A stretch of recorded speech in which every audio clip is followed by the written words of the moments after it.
Hi, and welcome to Council Recap, where we take the content of the City Council meetings and give you the breakdown. I'm Cedric Welton. Let's get started.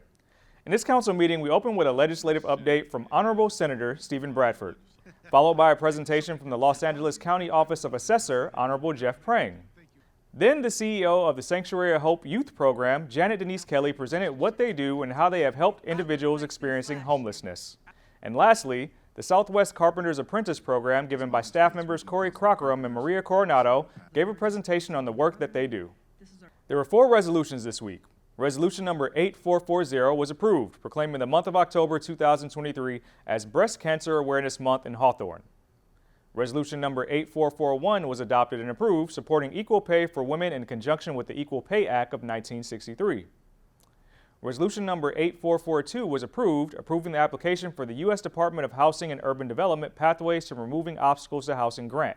This grant will help the community take necessary steps to remove barriers affecting access to affordable housing. Resolution number 8443 was adopted and approved, proclaiming the month of November 2023 as Native American Heritage Month in Hawthorne. There were 2 bids discussed this week. Project number 21-05, the Northeast Hawthorne Mobility Improvement Project, was received and council submitted to staff for further study. Project number 21-09, the Hawthorne Housing Rehabilitation of City-Owned Properties 2023, was received and council submitted to staff for further study. There are 5 items in the public hearings portion of the meeting this week. The first reading and introduction of ordinance number 2240, amending Title 17 of the Hawthorne Municipal Code to be in compliance with the housing element and establish new chapters.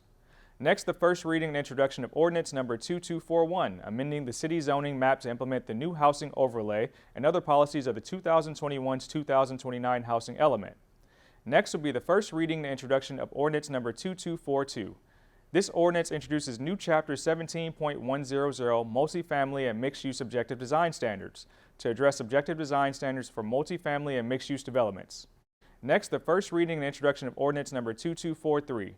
This ordinance introduces a new chapter, 2-unit residential developments and urban lot splits, to the zoning code that is in response to the passage of Senate Bill 9 of 2021. And lastly, the public hearing on the draft 2023 Pathways to Removing Obstacles grant application. The pro-housing grant would be approved. There was 1 ordinance this week, ordinance number 2245, the first reading of an introduction of amending section 5.92.120 of Title V and using the common sense exemption pursuant to CEQA. There were 3 items on the city manager's consent calendar this week, which saw the approval of the following. The letter of support of the Metro C-Line extension from the Redondo Beach Station to the new Torrance Transit Center via Hawthorne Boulevard elevated option. This will provide an alternative to congestion along the 405 corridor and expand access to the region. An amended agreement with the South Bay Workforce Investment Board to provide business assistance services under the City of Hawthorne Business Assistance Grant Program. The program will provide grants up to $5,000 to provide individualized assistance to businesses. And lastly, Council approved the agreement with Harrison Associates for affordable housing advisory services in an amount not to exceed $130,925. There were 2 items on the city attorney's consent calendar. Both claims were denied. That's all from the meeting this week. Thank you for joining us for Council Recap. Remember, you can watch City Council meetings in their entirety by going to www.youtube.com and searching for Hawthorne Community Television. See you next time.